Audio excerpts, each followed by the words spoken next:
Olá, meu nome é Ellen Cristina e eu sou mestranda da 5ª turma do PROF, mestrado profissional, na Universidade de Brasília.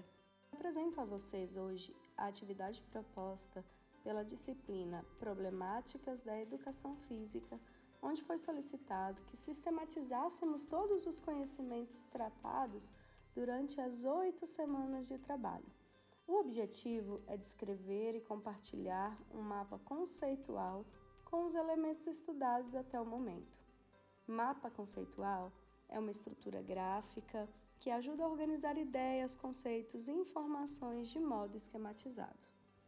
A educação física escolar enfrenta uma série de problemáticas que impactam diretamente na qualidade do ensino, no engajamento dos alunos e na formação integral dos indivíduos. Neste mapa, serão exploradas as questões trabalhadas no livro Desafios da Educação Física Escolar, temáticas da formação em serviço no PROF. Dentre elas, estão as seguintes temáticas: aspectos legais da educação física, a relação entre a teoria e a prática da educação física, o abandono do trabalho docente, a indisciplina e o afastamento dos alunos, o ensino do esporte, a abordagem de ensinar a fazer e ensinar sobre o fazer e as questões de gênero presentes nesse contexto educacional. Os aspectos legais da educação física envolvem a legislação educacional, os direitos e os deveres dos profissionais e dos alunos e a garantia de acesso à educação física de qualidade para todos. É fundamental conhecer e respeitar as normas legais que regem a prática educativa nessa área, incluindo a inclusão da disciplina nos currículos escolares, a formação específica dos professores e os critérios de avaliação de aprendizagem. Dentre elas, nós podemos citar a Constituição de 88, que define as normas gerais da educação no Brasil, a LDB de 96, que estabelece as diretrizes e bases da educação nacional, os parâmetros curriculares nacionais da educação física, que trazem uma proposta que procura democratizar, humanizar e diversificar a prática pedagógica da área, buscando ampliar a visão apenas biológica para o trabalho que incorpore as diversas dimensões afetivas, cognitivas e socioculturais dos alunos. E o texto também cita a BNCC, Base Nacional do Currículo Comum, que aprofunda a ideia das práticas corporais como caminhos de expressão dos alunos e define 6 unidades temáticas como objeto de conhecimento. Essas unidades temáticas são brincadeiras e jogos, esportes, ginásticas, danças, lutas e práticas corporais de aventura.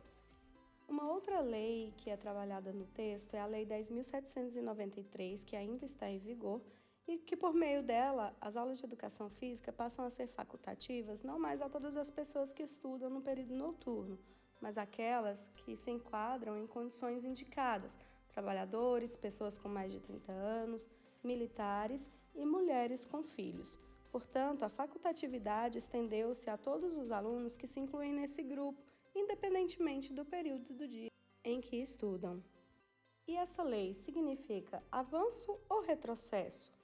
Porque os critérios adotados para a garantia da facultatividade estão baseados apenas na concepção da educação física como uma atividade eminentemente prática e que provoca o cansaço físico do aluno, e por isso quem trabalha, se exercita nas atividades militares, tem mais de 30 anos e mulheres com filhos, não precisam participar.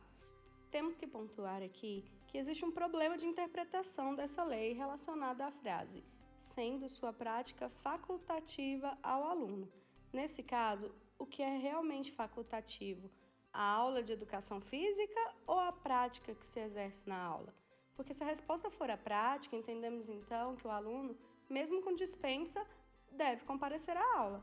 Ele vai deixar apenas de participar da prática, mas vai aproveitar o conhecimento que for transmitido, as discussões e as reflexões que ocorrem. A próxima temática é o abandono do trabalho docente. Para esse estudo, nós utilizamos o texto do professor Fernando Jaime Gonzalez, que é Educação Física Escolar entre o rola-bola e a renovação pedagógica. Esse texto problematiza a diversidade da forma em que os professores atuam nas aulas de educação física. E ele divide essa atuação docente em 3 grandes categorias. A primeira categoria apontada são as práticas tradicionais, onde o foco está nos esportes, nos jogos, nos campeonatos. E o privilégio nessa categoria se dá àqueles alunos que são mais habilidosos, que já têm conhecimentos práticos sobre esses esportes, muitas vezes negligenciando aqueles que não possuem. Uma segunda categoria apontada por ele é o desinvestimento pedagógico, que é caracterizado pelo abandono das práticas pedagógicas, onde há a falta de intervenção do professor nas aulas. Podemos aqui fazer um paralelo entre as práticas tradicionais e o desinvestimento pedagógico, evidenciando a falta de participação dos alunos, o desinteresse pelas aulas, a predominância da prática dos alunos que são mais habilidosos, e aqui normalmente prevalece o famoso rola-bola, onde os alunos sempre escolhem o esporte que querem praticar naquela aula, e o professor não faz as intervenções necessárias para o êxito dessas aulas. E numa terceira categoria, ele indica as práticas inovadoras, onde acontece o processo de transformação da área, onde o professor enfrenta todo o sistema indo contra as práticas tradicionais. Aqui, o objetivo é desenvolver um grupo de alunos mais críticos que vão entender o propósito das aulas de educação física. E as aulas, elas não são voltadas somente para o esporte, e sim, pode acontecer que os alunos participem mais e, a partir daí, a educação física passe a ser mais reconhecida pelos alunos, mais valorizada, deixando de ter apenas a característica de lazer, de passatempo e de recreação, que é como muitas vezes a nossa disciplina é vista. O próximo item trabalhado é o ensino dos esportes nas aulas de educação física. O ensino do esporte na aula de educação física deve ir além da simples prática envolvendo a reflexão sobre o fazer esportivo. É importante promover uma abordagem que ensine aos alunos não somente habilidades motoras, mas também os valores e as atitudes positivas associadas à prática esportiva. A inclusão de todos os alunos, a diversificação das modalidades esportivas e a promoção de uma cultura esportiva mais ampla são aspectos essenciais a serem considerados no ensino do esporte.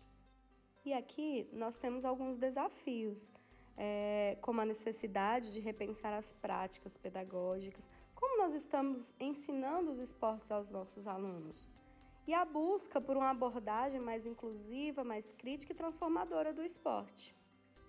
O próximo tópico a ser abordado é a indisciplina e o afastamento dos alunos nas aulas de educação física.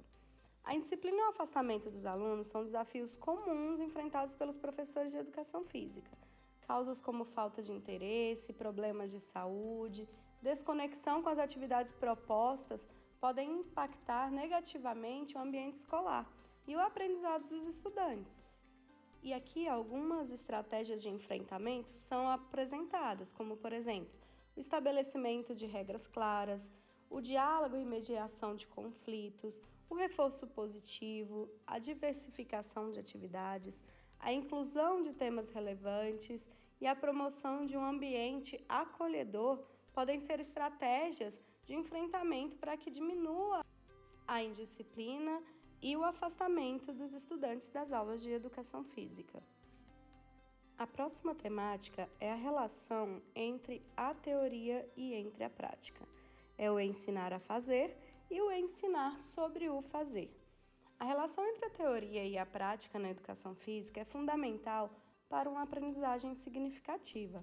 A integração desses aspectos contribui para o desenvolvimento integral dos alunos, permitindo a aplicação dos conhecimentos teóricos em contextos reais. No entanto, os desafios na aplicação dessa prática do conhecimento podem dificultar a efetividade do ensino. Então, é necessário repensar as práticas pedagógicas para promover uma relação mais harmoniosa entre a teoria e a prática, garantindo a educação mais contextualizada e mais relevante. A relação entre o saber fazer e o saber sobre o fazer São conceitos importantes na área da educação física e podem ser definidos da seguinte forma. O saber fazer, ele se refere ao conjunto de habilidades práticas e motoras que uma pessoa possui para realizar determinadas ações ou atividades. Na educação física, o saber fazer está relacionado à execução dos movimentos corporais, das técnicas esportivas, dos jogos e das atividades físicas em geral.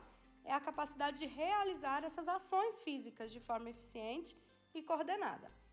Já o saber sobre o fazer diz respeito ao conhecimento teórico e conceitual que embasa as práticas e ações realizadas. Envolve compreender os fundamentos, as regras, as estratégias, os princípios biomecânicos, fisiológicos e pedagógicos por trás dessas atividades físicas e esportivas. É a compreensão dos porquês e dos como funciona o movimento ou atividade física em questão. Esses dois aspectos, o saber fazer e o saber sobre o fazer, são complementares e essenciais para a educação física de qualidade, pois a integração entre a prática e a teoria contribuem para a aprendizagem mais significativa e para o desenvolvimento integral desses nossos alunos. Então, o ensinar sobre o fazer, ele traz essa questão do movimento renovador, a necessidade da reflexão, de tematizar essas práticas corporais, utilizando aí as 8 dimensões da BNCC, que são a experimentação, o uso e apropriação, a fruição, a reflexão sobre a ação, a construção de valores, a análise, a compreensão e o protagonismo comunitário. E, por fim, a última temática trabalhada diz respeito às questões de gênero nas aulas de educação física. Para trabalhar essa problemática, nós estudamos o texto do Osmar Moreira de Souza Júnior, e o texto, logo em seu início, apresenta uma provocação, questionando por que as crianças da educação infantil, dos anos iniciais do ensino fundamental, têm aula de educação física mista, enquanto a partir dos anos finais do ensino fundamental, as aulas muitas vezes passam a ser separadas por sexo em algumas escolas. Então, ele traz, inicialmente nesse texto, definições de gênero, sexo e sexualidade, onde por gênero entende-se a condição social através da qual nos identificamos, como masculino e feminino, ao passo que o sexo é o termo utilizado para identificar as características anatômicas que diferenciam os homens das mulheres. Enquanto isso, sexualidade, por sua vez, refere-se a uma série de crenças e comportamentos e relações. Nessa problemática, foram trabalhados alguns vídeos, foram feitos experimentos, que trataram da questão da invisibilidade feminina no esporte, o estereótipo de gênero e a desigualdade de gênero. E ficam algumas reflexões com relação à promoção da diversidade, ao respeito à identidade de gênero, à formação de professores sensíveis a essas questões. Ficam também reflexões sobre as nossas práticas pedagógicas, sobre a educação para a igualdade e a desconstrução dos estereótipos. Essas questões devem ser constantemente debatidas e inclusas em nossas aulas de educação física. A discussão sobre as questões de gênero nas aulas de educação física são fundamentais para desconstruir os estereótipos e garantir a inclusão de todos os alunos e alunas. A discussão de gênero, a inclusão de temas relevantes no currículo e a formação de professores sensíveis a essa temática são passos importantes para criar um ambiente educacional mais diverso, inclusivo e respeitoso. E após o estudo das problemáticas da educação física, dessas 6 problemáticas, nós trabalhamos os temas geradores, que foram as problemáticas emergentes dos contextos pedagógicos dos professores pesquisadores do PROEF. Como base para essa temática, nós utilizamos o livro Pedagogia do Oprimido, onde nos foi apresentado o conceito de situação limite. E as situações limites nada mais são do que, no contexto da educação física, do que as problemáticas que foram apresentadas durante todos os módulos dessa disciplina. E as situações limites não devem ser encaradas como barreiras intransponíveis, mas sim como margens reais onde todas as possibilidades começam a surgir. Elas representam um convite à superação, ao enfrentamento das contradições e à busca por novas formas de ser e de agir. Então, as situações limites são momentos críticos em que os indivíduos se veem confrontados com os desafios que colocam em xeque as suas concepções, as suas práticas e as possibilidades de transformação, exigindo uma postura reflexiva e crítica e engajada na busca de novos caminhos para resolver, né, essas situações que nos são apresentadas no nosso cotidiano. Agradeço a todos e a todas por terem acompanhado esse vídeo. Muito obrigada e até o próximo.